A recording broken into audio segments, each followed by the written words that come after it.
Hello students, this is the fourth topic, sources of history. What are the sources of history? कुछ ऐसी चीजें जिनके माध्यम से हमें इतिहास के बारे में जानकारी होती है उनको हम सोर्सेस ऑफ हिस्ट्री में रखते हैं। देखिए यहाँ पर आपकी जो बुक में दिए हैं वो 3 सोर्स दिए गए हैं। फर्स्ट है आपका आर्कियोलॉजिकल सोर्स।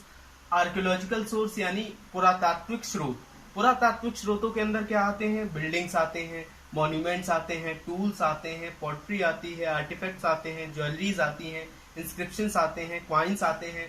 बिल्डिंग्स में आपको तमाम अलग अलग टाइम पीरियड के आपको बिल्डिंग्स और मॉन्यूमेंट्स देखने को मिलेंगे। लाइक अजंता केव्स आपको 3rd to 4th 5th centuries के आसपास के बिल्डिंग्स और मॉन्यूमेंट देखने को मिलते हैं। फिर कुतुब मीनार आपको 11th सेंचुरी में आपको देखने को मिलता है। फिर आप मुगल पीरियड में आ जाते हैं तो आपको ताजमहल देखने को मिलता है, लाल और लॉट्स ऑफ किलास जो हमारे फोर्ट्स हैं वो भी इस समय के दौरान डेवलप हुए हैं। तो ये अलग अलग टाइम पीरियड के दौरान आपको बिल्डिंग और मॉन्यूमेंट देखने को मिलते हैं। फिर बात आती है टूल्स और पोट्री की या आर्टिफैक्ट्स और ज्वेलरीज। यानी टूल्स यानी अलग अलग टाइम पीरियड में अलग अलग तरह के टूल्स का इस्तेमाल किया जाता था। सबसे पहले स्टोन टूल्स आए, फिर इसके बाद कॉपर टूल्स आए, फिर तमाम अलग अलग मेटल से टूल्स बनाए जाने लगे।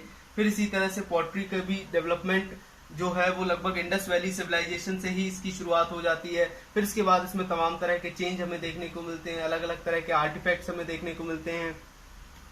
आर्टिफैक्ट्स में आपको हैंडीक्राफ्ट या तमाम जो वेपन्स हैं और वेसल्स हैं वो सभी देखने को मिलते हैं। ज्वेलरी आपको ये भी इंडस वैली सिविलाइजेशन से आपको देखने को मिलती है।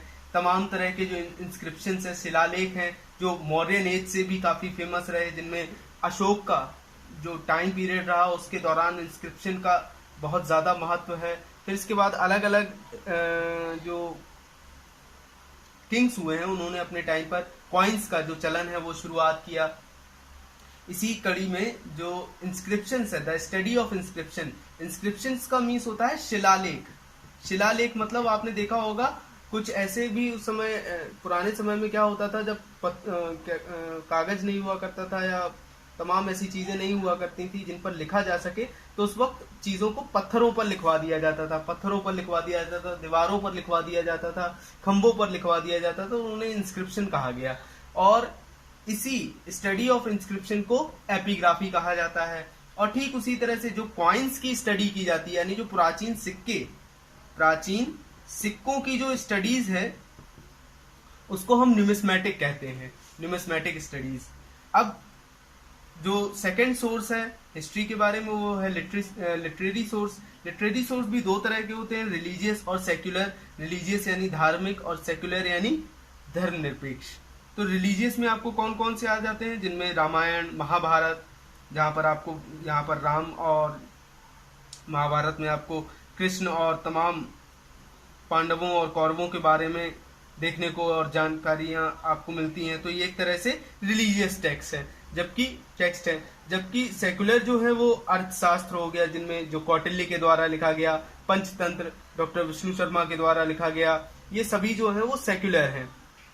इनमें किसी भी धार्मिक अंश को देखने को नहीं ये मिलते हैं।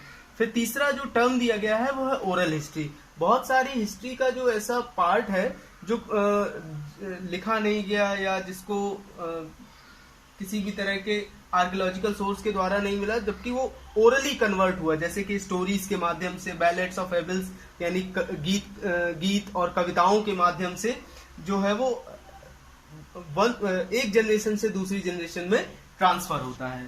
तो ये आपका फर्स्ट टॉपिक है, फर्स्ट चैप्टर है। आई होप आपको काफी समझ आया होगा।